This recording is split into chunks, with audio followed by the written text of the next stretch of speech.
With the definitive edition of Grand Theft Auto San Andreas coming soon, we want to talk about some of the stuff you should know before the game comes out. Yeah, just like with Vice City, the game isn't exactly new, it's a re-release, but this video is mainly for people who never got a chance to experience these classic games, but are interested in what they see with the definitive edition. Hi folks, it's Falcon, and today on GameRanks, 10 things you need to know about Grand Theft Auto San Andreas Definitive Edition. Now, just so you know, we're mixing in some old footage with what they've shown us in the new trailer, and we're going to try to avoid spoilers. So if you're coming to this game fresh, this should give you a good overview of what the game's all about. Starting off at number 10, this is the biggest of the 3 Grand Theft Auto trilogy games, and not by a little. And if there's one game that makes getting the Definitive Edition trilogy worth it, if for whatever reason Grand Theft Auto 3 and Vice City aren't enough for you, if you compare San Andreas to the other 2 games in the trilogy, it is huge. The story's bigger, there's more stuff to do by a wide margin, and there's tons of new features and systems that make it more interesting. But beyond that, the map itself is huge. Even today, it's still pretty damn big, even if GTA 5's map hasn't beaten total landmass. Just compare the main missions. GTA 3 has 51 story missions, Vice City has 38, plus an additional 19 asset missions, which are basically main story missions, but you don't have to do them all. Well, San Andreas has 100 missions, 101 if you count the opening sequence. Just on story alone, the game is massive, but that's a drop in the bucket regarding all the stuff the game has. The amount of new features is also staggering in comparison to Vice City. Maybe you just had to be there back when this game came out, but it really felt like something special, and games didn't have this much content in them at all, ever. If you're coming into the trilogy from GTA 4 or 5, then 3 or Vice City might feel pretty small in comparison to those games, but San Andreas definitely isn't. It helps that numerous big and small improvements have been made to the gameplay that make it more fun to play as well. Like the Definitive Edition is making some tweaks to improve things like aiming and generally making the game feel better to control. So if you're a veteran or someone totally new, it should feel pretty natural to play. An important thing to remember, and we mentioned this in the Vice City video as well, is that the game will be pretty much the same as the classic version for the most part. It's not a totally reworked game or anything. It's the classic game with some improvements to modernize it a bit. So don't expect like a Resident Evil 2 remake style remaster. It's more like San Andreas, how you remembered it in your head.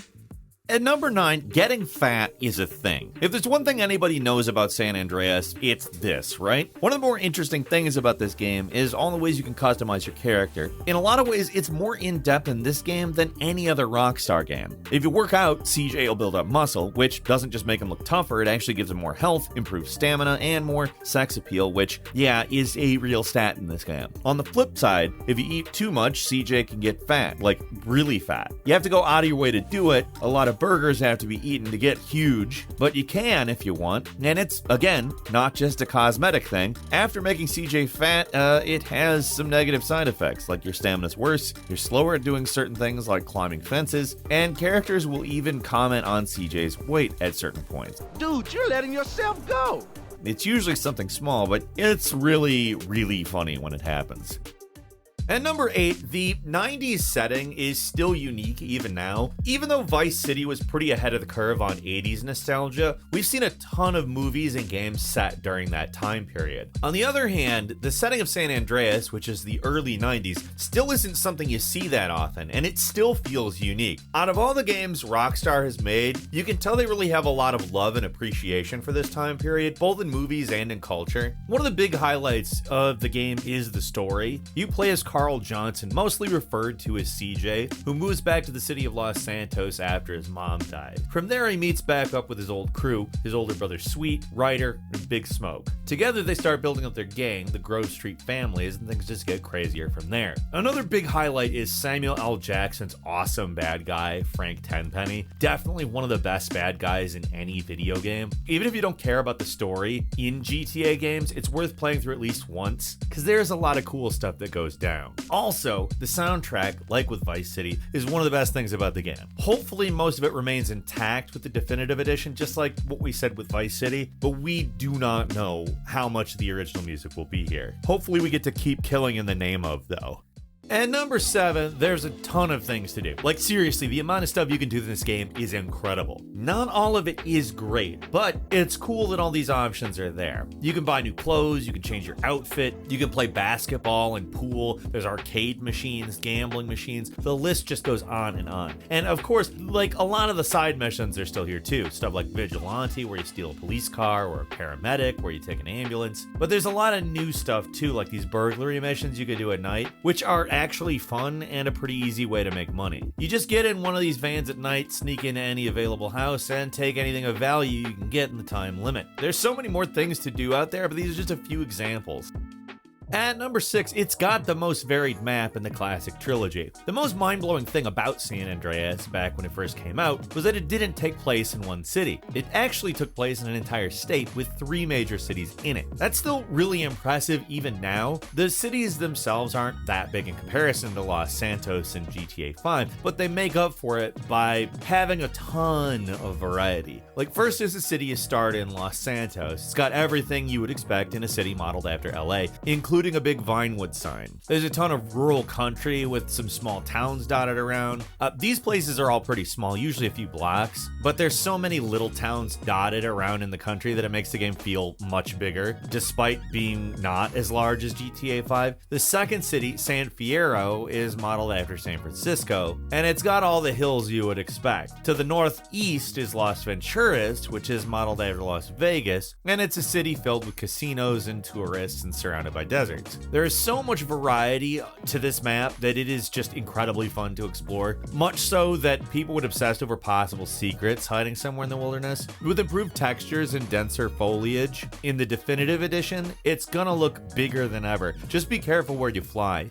At number 5, there's a gang war going on. Another major new feature to the game is gang warfare. It's all about territory control, so any section you see on your map that's green is controlled by the Grove Street families, and any part of the map that's purple or yellow is controlled by an enemy gang. If you go into their territory and start taking guys out, starts a turf war, and you can fight off waves of gangsters to claim their turf from them. At first, you might not think you need to mess with this system a whole lot, but it does come into play by the end, so it's smart to take at least a few key locations. Thankfully, this game is not Grand Theft Auto 3, where enemy gangs will start shooting the second they see you. They don't like you in their area, but they're not all shoot on sight, so it's not so bad. What is bad is when they try to take your turf, and sometimes you have to defend it from getting taken over as well. It doesn't happen that often, so it's not that annoying to deal with, but there are a few ways to get out of it too, at least. The whole thing isn't a huge part of the game. There are major chunks of the story where you can't do it at all, but for the sections where it is something you can do, it actually is fairly important. So we thought it'd be a good idea to at least highlight this a little bit here.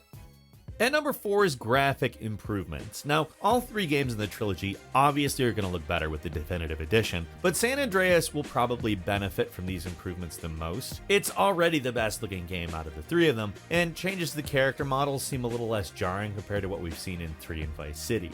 Now, on top of the new character models, car models, and higher resolution textures, San Andreas is probably really going to benefit from the improved draw distances, which were really noticeable in the first game. San Andreas had full-blown airplanes that really let you speed through the world, so the pop-in could be pretty drastic. So being able to play this game where everything's fully detailed for a decent distance really makes the game look a lot better. There's also reworked lighting, better dynamic weather, and better reflective surfaces. All in all, the game's just going to look a lot better, even if it's all just cosmetic improvements.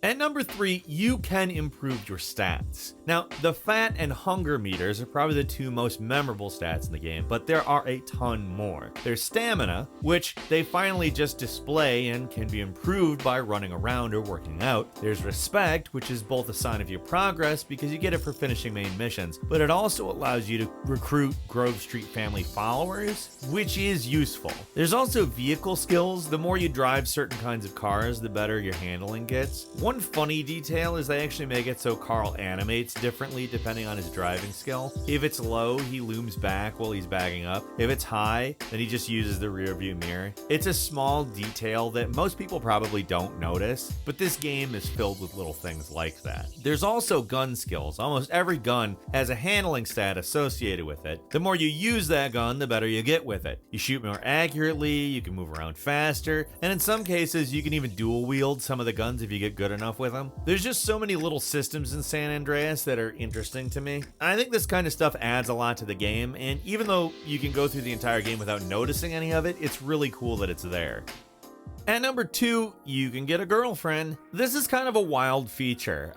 It is related to all the controversial hot coffee stuff, but I doubt they're going to be bringing that back with the definitive edition. Still, this is another feature that doesn't necessarily get you much for engaging with it, outside of a few girls that can get you some really awesome bonuses, but it does exist to make the game feel a little more immersive. There's a lot of stuff you can go to on dates. You can respond positively or negatively to what they say, and there's a lot of variety to how things can play out. If you're dating 2 girls at once, there's even a chance that one will show up and ruin your date. I mean, there's actually a ton to talk about just on this feature alone, but I think you get the idea. We've said it a lot on here. San Andreas has a lot going on, arguably more than any other GTA game, and it's awesome.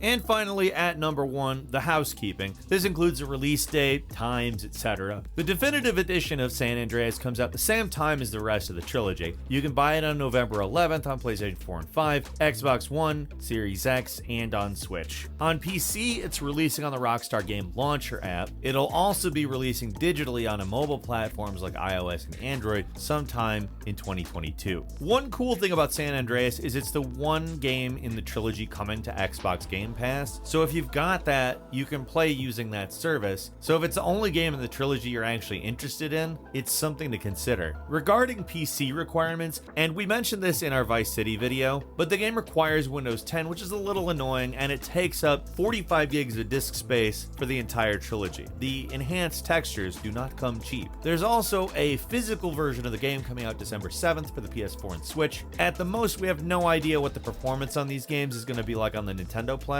but if you're into physical releases, this might be worth waiting for. So, are you going to get the trilogy? Let us know what you're thinking. Leave us a comment, let us know. If you like this video, click like. If you're not subscribed, now's a great time to do so. We upload brand new videos every day of the week. Best way to see them first is, of course, a subscription, so click subscribe. Don't forget to enable all notifications, and as always, thank you very much for watching this video. I'm Falcon. You can follow me on Twitter at Falcon the Hero. We'll see you next time, right here on GameRanks.